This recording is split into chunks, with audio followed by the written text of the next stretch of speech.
তো hello everyone, আমার birthday দিনে কিছু স্পেশাল মুহূর্তগুলো তোমাদের সঙ্গে শেয়ার করব। তো যেখানে লাঞ্চের সময় একটা হোটেলে গেছিলাম এবং সেখানে রুই মাছ ছিল, ডাল ছিল এবং সবজি ছিল এবং তারপরে আরও কিছু ছিল, তো যেগুলো যাই হোক, তো পুরো ভিডিওটা করা হয়নি, কিছু কিছু মুহূর্ত ভিডিও করেছি।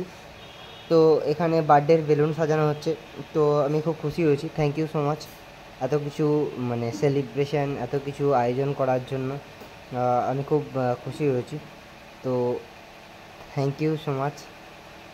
তো যাই হোক, এখানে বেশ ভালো ভালো করে সাজানো হয়েছে এবং মাঝখানে একটা গোলাপটা বেশ জুম করে দেখানো হয়েছিল।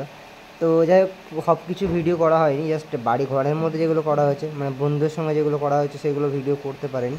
তো যাই হোক, কেকটা বেশ সুন্দর, বেশ এটা কেকটা নৈহাটি থেকে আনা হয়েছে, সফট, অনেকটা সফট কেক। নৈহাটি স্টেশনের একদম 1 নম্বর প্ল্যাটফর্মের পাশেই আছে দোকানটা, খুব সুন্দর সফট কেক, এরকম আমি খেয়েছি। তো যাই হোক, এত এত কিছুই ছিল এবং জাস্ট নর্মাল ভিডিও, এখানে আমি ফানি মুভমেন্ট করছিলাম। তো যাই হোক, বেশ ভালো। হ্যাপি বার্থডে, গিফট করলো, thank you happy birthday. Thank you so much.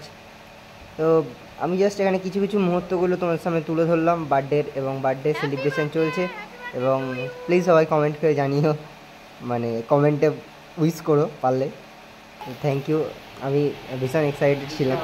এবং এটা কাটো কাটো, ঘরের কেক মধ্যে কাটো। একটা ছোটো করে সেলিব্রেশন ছিল দাঁড়াও, এবং ভালো আমি করে খুব সমান হ্যাপি। করে কাটো। বার্থডের দিনে কেক কাটাটাই বড় ব্যাপার, ঠিক আছে? তো থ্যাংক ইউ। ভিডিওটা এফডি ছিল, ভালো লাগলে লাইক, শেয়ার অ্যান্ড সাবস্ক্রাইব করে দিও। Thank you so much.